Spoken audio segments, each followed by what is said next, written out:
Mr. Minchin, the first thing we have to point out is that was Hamish's voice reading then about Upright, your new show, and he thought that it was an unlikely friendship between an upright piano and a man on a road trip.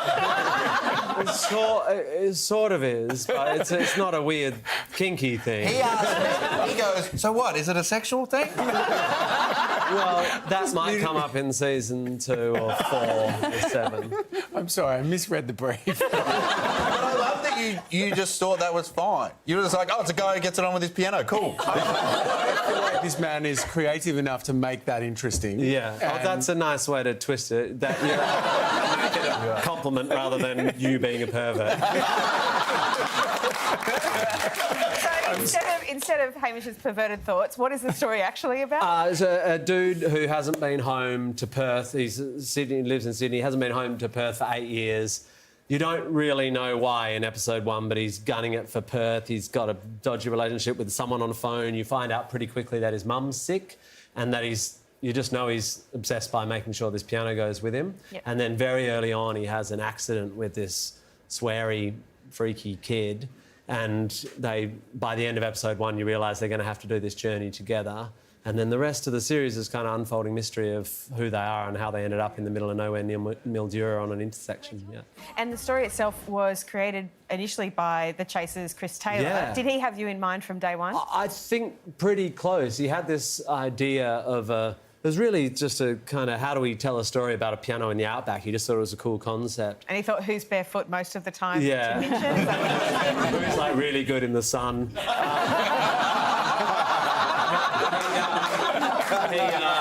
Yeah, I think pretty early on he thought that they'd asked me to act in it, but I, at that stage, was just moving back to Australia and looking for a project to do. So I sort of said, can I write on it? And then Kate Mulvaney, who's an old friend of mine, and Leon Ford. And so all these mates and we all just sat around and wrote it for a few months, and then people wanted to make it, so we made it, and now it's out and people like it. It's awesome. And you had some pretty wild and woolly weather in Kalgoorlie, I hear. Yeah, well, we shot for 10 weeks, and there's always challenges when you shoot, and it's really, what are they going to be?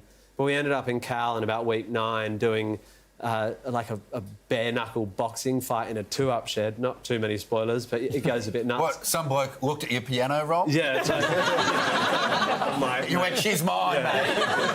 Nobody tunes the piano but me. I had to fight someone who was playing with my keys. I just had about 3 jokes that I just discovered. You have these shoot days where you know what you need to get done, and this 2-up shed in Kalgoorlie's got no roof, and Cal, at that time of year, sort of November, December, has these huge storms, and suddenly we found ourselves at midnight with 140 extras who are just miners who had been there for the scene, and everyone's like, get in a vehicle with rubber wheels. I don't know what other vehicles there were there, but it's just this massive storm came through, and everyone's like huddling under, and I'm just thinking, if we don't get this shot, we're never going to have a chance to get this shot again. So the extras all stayed around till 3 o'clock in the morning at a cost of whatever, and we got it. How good showbiz. Yeah, it gets stressful, but I think I need to get better at just managing that, because it gets done. And as an actor, it's not your problem, but, my God, I feel it. I'm a bit of a control freak. I'm like, this isn't planned. I gave Hamish a bit of grief for being stupid before, and then I did panic halfway through that because when you said 140 miners, I was picturing miners. Yeah. Not miners. Yes. I was suddenly picturing... This is a great show. It's a variety of humour for everyone. Tim, I wanted to ask you about something that's been in the news. I suspect you have a view on it, and that's what the federal government's decided about the Department of the Arts. They're rolling it effectively into the same thing that does infrastructure. I know people feel really strongly in the artistic community. Your view?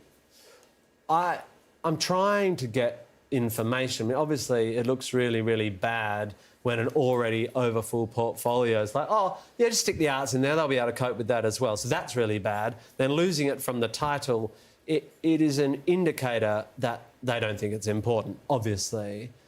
I want to know what it means. What I understand it means, because one portfolio, that within the government you're fighting for funding for your portfolio, and then you're fighting for funding within it. And the last thing, Scott Morrison, this government, I have no doubt that they are Philistines, that they don't have any understanding of the financial, cultural and trickle-down value of arts in this country. Honestly, the difference between a good functioning democracy and not is art. I know that sounds wanky, and I'm not one of these people like, oh, let's just give grants to everyone.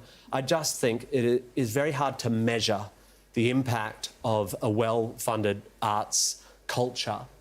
And when it's not easy to measure, people like this government just are not interested. They just... ScoMo spends a lot of time with Brian Houston and not enough time at the theatre. He just does. He doesn't... I just don't believe he reads widely and expands his mind in the way that I wish our Prime Minister would. They've got to make tough decisions, though, from time to time, and, you know, Sure. this was not something that happened in isolation. Do you kind of accept that, you know, they're always juggling budgets? Yeah, well, we're one of the wealthiest countries in the world just because we dig primary resources out of someone else's turf. You know, like we're not short on a dime, and his government is not progressive in tax. And I'm not a screaming socialist, and I don't even want people looking at this to really know what my politics are. It's not. I pontificate on a lot of stuff. On how you deal with your budget is not my field, but the arts is. I mean, this government is slowly, it's getting worse and worse and worse. So of course you have to tighten your belt. And of course this government is going to think the arts aren't a measurable positive in the country. It's really scary. Well, you have contributed so much to the Australian arts and internationally as well. And we don't have many of our own Christmas songs in this country, but you wrote an absolute classic, Drinking White Wine in the Sun. If you're going to have a hotline to the Prime Minister, to the government, maybe we could put out a petition making that an official Christmas carol in this country.